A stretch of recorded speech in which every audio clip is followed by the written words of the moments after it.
એ સૌરાષ્ટ્રની ધરતીમાં મેતા ખંભાળિયા કરી અને પંખીના માળા જેવું ગામ, અને ગામના પાદરની માલિકો રે એવા સાહેબ વાડીવાળા હનુમાનજી મહારાજનું દિવ્ય દેવળ આવેલું હોય. એક વખત દાદાના ચરણોની માલિકો એમ કહેવાય કે માથું ઝુકાવી અને આધિ વ્યાધિ અને ઉપાધિ એમ કહેવાય કે જેના દરબારની માલિકો ભાંગીને ભૂકો થાય એવું સાહેબ મંદિર આવેલું હોય. અને એમ કહેવાય કદાચ કોઈ માણાને કૂતરું કરડ્યું હોય અને કૂતરું કરડ્યા પછી એમ કહેવાય કે કુવાના પાણીની માલિકો એમ કહેવાય કે સ્નાન કરી લે એક હૃદયના ભાવથી, તો તમામ જાતની દર્દ અને પીડામાંથી મુક્તિ મળે. કારણ કે જ્યાં વિજ્ઞાનના સીમાડા પૂરા થાય ત્યાંથી તો સાહેબ શ્રદ્ધાના સીમાડા શરૂ થાય છે. એવા દાદાના ગુણગાન ગાઈએ.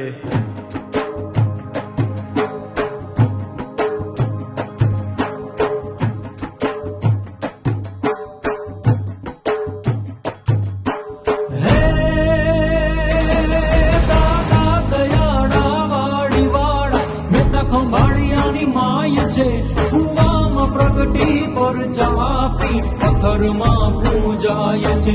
વર્ષો જૂનો એ વેણ દઈને કલમમાં કહી જાય છે. દાદા દયાળા વાડી વાળા પ્રગટ થઈ પૂજાય છે. દાદા પ્રગટ થઈ પૂજાય છે.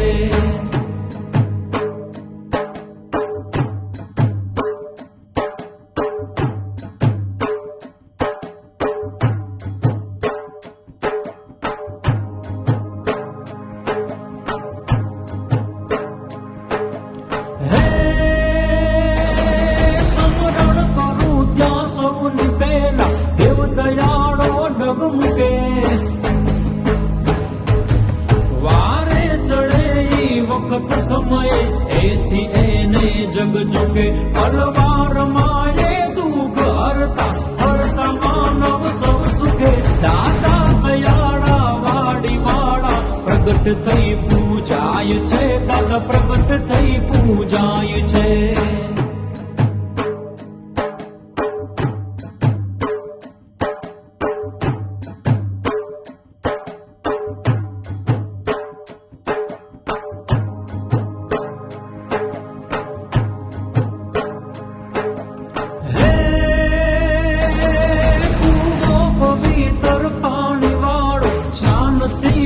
દુઃખ હરે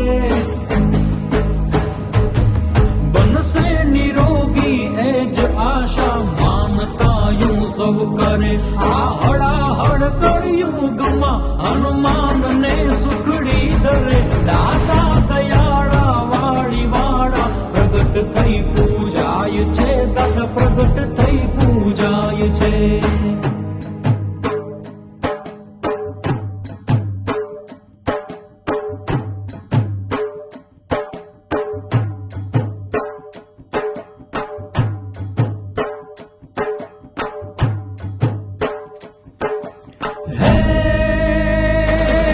જીવન રૂપી જંજાળમાં જો તું તમે જડકાવજો. દયા સમોદરીઓ બની મોજું તમે લહેરાવજો.